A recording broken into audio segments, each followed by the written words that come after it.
So, hier ist mein Übergangsbüro, mitten im Flur. Was ist das? Das sind Haare. Um Gottes Willen. Nee. Nein, Finger weg. Das mache ich alleine. Aber das kann doch Das so nicht mach sein. ich Das selber. ist schmutzig, das liegt auf dem Boden. Die wasche ich ja auch noch. Die Kinder haben hier gespielt, die haben Fußball gespielt, die haben mir alles runtergerissen. Und das mache ich selber. Ja, als ich meine Haare wollte, da dachte ich sehe nicht richtig, ohne zu fragen. Aber die hat überhaupt keine Ahnung davon. Dann habe ich die erstmal gleich weggegriffen da. Und natürlich sollen die nicht auf dem Boden liegen, aber sie hat keine Ahnung davon. Das ist so eine Sache, die ich lieber selber sortiere und wieder fertig mache und wasche. Und das ist meine Sache, die mache ich alleine.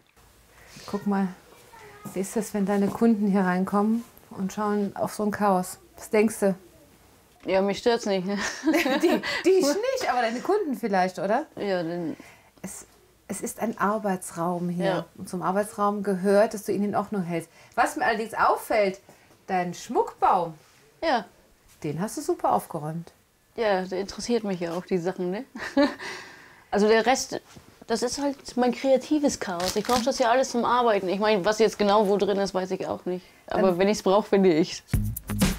Das sieht Putzcoach Beatrix natürlich etwas anders. Und während Jana versucht, Ordnung in ihr sogenanntes kreatives Chaos zu bringen, hat Beatrix noch eine Überraschung vorbereitet. Guck mal, Jana, dir Kisten mitgebracht. Oh. Da kann man jetzt wirklich alles einsortieren. Dann ist es hier oben drauf aufgeräumt. Und du hast im Grunde genommen alles auch relativ übersichtlich, die kleinen Sachen. Ja. Also für mich persönlich ist es so, dass Kisten immer ganz schnell aufgeräumt sind. Und zwar in die Kisten rein und ich sehe nichts mehr. Das Tolle ist, ich kann die Kiste anheben, kann drunter putzen, stelle sie wieder hin. Es sieht immer aufgeräumt aus. Natürlich ist das nicht das, was eine penible Hausfrau macht. Die faltet alles rein, die legt alles sortiert. Aber in dem Fall von Jana ist es so wichtig, dass sie mit kleinen Veränderungen einfach viel erreicht, dass die Kisten bei ihr noch viel wertvoller sind. War doch gar nicht so schwer. Was Jana jahrelang nicht hinbekam, klappt mit Hilfe von Putzcoach Beatrix in Minuten. Hey, das sieht ja schon richtig gut aus. Ja. Die ist nicht aufgeräumter, oder? Ja. Und du hast es viel übersichtlicher jetzt. Gesehen, du hast ja auch hier so ein bisschen in die Dosen eingeräumt. So fällt es dir ja wahrscheinlich auch viel leichter zu arbeiten, oder? Ja, ich finde meine Sachen schneller, ne? Genau, finde ich super. Toll. Dann würde ich sagen, nachdem das jetzt soweit erledigt ist, alles soweit sortiert, auf zum nächsten. Okay. Okay. Der Wäscheraum. Streitthema Nummer 1 zwischen Thorsten und Jana. Und gleichzeitig der Schandfleck der Wohnung. Ja, hier ist meine Wäsche. Das ist saubere Wäsche, die hier Saubere liegt. Wäsche, Das ist die saubere Wäsche, ja. Die müsste nur noch zusammengelegt werden, weggepackt werden. Ach, die müsste. Müsste, ja, wenn ich Warum Lust ist, hätte. warum ist sie nicht? Ja, weil ich keine Lust dazu habe. Ich habe 2 Wäschen am Tag und dann packe ich es irgendwann dahin und dann liegt sie rum. Und mein Mann macht es abends weg. Ich kann verstehen, dass du unheimlich viel Wäsche hast. Ne? Ja. Ihr seid zu 4 Personen, Ja. die Kinder, du, deine Arbeit, das alles. Aber das ist natürlich auch so ein... Er ist mitten im Flur. Sieht scheiße aus. Ja. Ich glaube, dass das nicht Wäsche war von einem Waschgang, der da eben abgelegt wurde, sondern da lagen wahrscheinlich schon 2, 3 Waschgänge drauf. Und das ist einfach nicht tragbar. Du, es verlangt keiner von dir, dass du das in A4-Form sortierst. Mein Vorschlag wäre, du gehst im Grunde genommen hin, wenn du die Sachen hier oben abgelegt hast, nimmst du dir die einzeln. So, ganz schnell. Wirklich nur Da packe ich es ja auch immer das hin, Nötigste. wenn ich mal was zusammenlege. Und dann bleibt es aber da wieder liegen. Nee, wir gehen ja weiter. Ach so. Wir gehen ja noch weiter. Also wir legen erstmal zusammen. Und dann ist mein Vorschlag, hier Papierkisten hinzustellen. Und zwar ist das so ein fester Karton. Da würde ich gleich auch den Thorsten anrufen und bitten, das von unterwegs mitzubringen.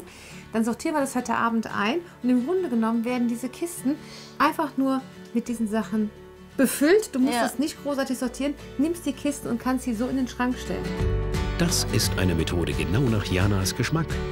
Mit dem Kistensystem von Putzcoach Beatrix kann Jana mit nur wenigen Handgriffen endlich Ordnung in den Wäscheraum bringen. So, und jetzt, wo wir alles so weit gefaltet haben, fällt natürlich auf die Sachen, die hier oben drauf stehen. Du hast einen wunderbaren Schrank. Also auch sofort da einräumen, dann ist es auch weg. Und dann mal drüber waschen, denn hier kommt die saubere Wäsche an. Ja. Also das auch sauber halten. und es staubt unheimlich, wo Wäsche ist. Ja, wir haben auch einen Frage. Kamin abends immer an, da staubt es noch mehr. Genau.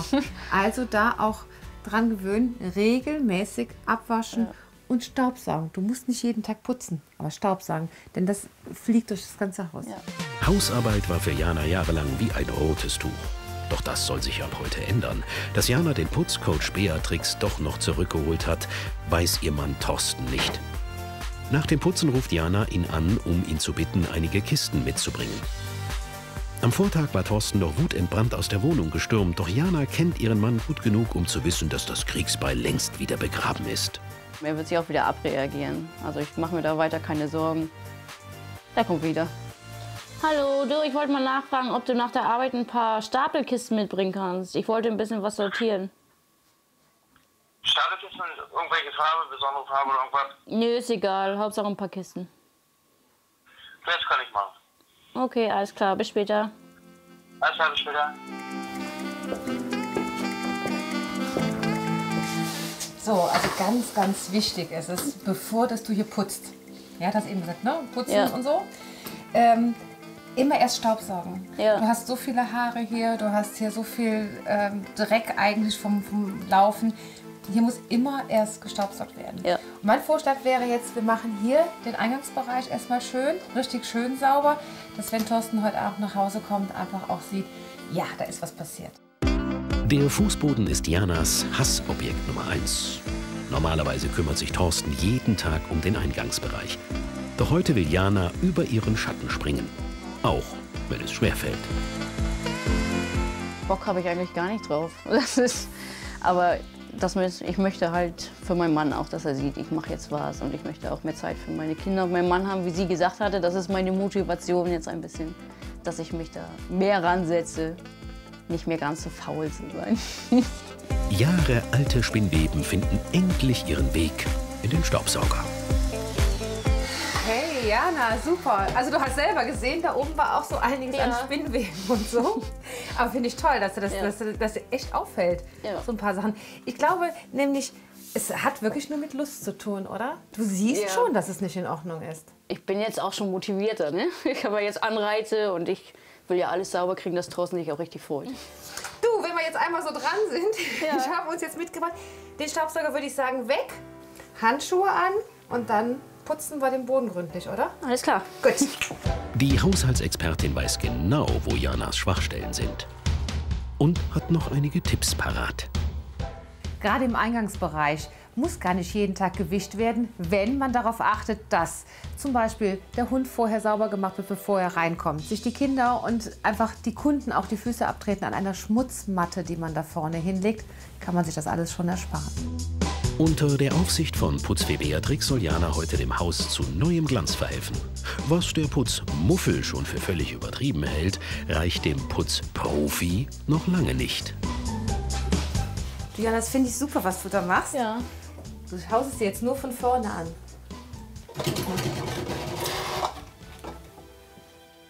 Ja, das mache ich dir noch. Machst du auch noch? Ja, das mache ich. Super. Die Bier ist auch ein bisschen pingelig. Also zum Beispiel den Schuhschrank, den ich abgewischt hatte, der natürlich vorher vorgezogen wurde. Da fiel ihr noch auf, dass hinten an der Wand da noch ein bisschen Staub dran war. Da habe ich gedacht, oh mein Gott, jetzt übertreibt sie ein bisschen. Aber sie hat ja auch recht, wenn man schon sauber macht, dann kann man es auch gleich vernünftig machen. Jana ist über ihren Schatten gesprungen und hat die Putzfee Beatrix in ihr Chaos gelassen, um endlich Hilfe zu bekommen. Und die Arbeit hat sich gelohnt. Der Flur ist aufgeräumt, die Wäscheberge gehören der Vergangenheit an. Und auch das Kinderzimmer sieht nicht mehr aus, als wäre eine Bombe eingeschlagen.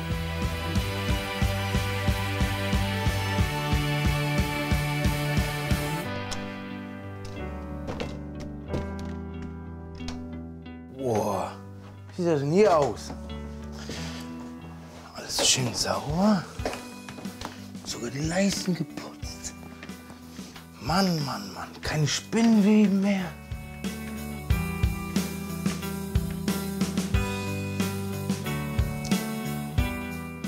Boah, das Arbeitszimmer auch so sauber, keine Haare. Mann, Mann, Mann. Oh, und alles sortiert. Das glaube ich ja nicht. Hätte ich gar keine Kisten mitbringen brauchen. Oh, Da habe ich heute Abend aber Feierabend. Noch nicht mal Wäsche muss ich zusammenlegen. Ah, sehr gut. Ja, schönen guten Abend. Hallo, Hi, ihr wart aber fleißig. Ich brauche gar nichts mehr machen heute Abend. Sieht gut aus, ne? Ich habe Ihnen noch ein paar Kisten mitgebracht. Ja. Hallo Bea, schön, dass du noch wieder gekommen bist. Ne? Gerne. Hallo mein Schatz. Also ich war froh, dass Jana die Bea zurückgeholt hat. Ich war auch sehr überrascht, dass sie zurückgeholt hat, weil da ist sie auch über ihren Schatten gesprungen, weil ich kenne Jana ja schon und das ist ihr schwer gefallen. Schätze ich mal, dass es ihr schwer gefallen ist, sie zurückzuholen. Ist der für mich? Ja, jetzt kannst du dich hinsetzen. Oh, das ist aber schön. So schön Kaffee, ne? Hast du schön gemacht. Am Vortag hatte Thorsten wutentbrannt die Wohnung verlassen. Doch Jana hat ihm bewiesen, dass sie sich ändern will. Der erste Schritt ist getan. Also das zeigt mir ja, dass ich Jana was bedeute, ne? Dass sie das auch alles so durchzieht und sauber macht und dass sie mir auch Arbeit abnehmen will. Das zeigt mir eben auch, dass sie mich liebt und dass sie mich unterstützen will. Wie ist das, wenn du so nach Hause kommst und alles ist sauber? Ja, ein schönes Gefühl, ne? So kann ich mich hinsetzen und in Ruhe einen Kaffee trinken oder mit die Zwerge dann Zeit verbringen oder so, ne? Und muss nicht erst wieder gleich loslegen, Wäsche zusammenlegen, wischen, fegen und so. Also freut mich, hast schön gemacht. Und es bleibt heute Abend Zeit für euch. Und das ist das Schönste, ne?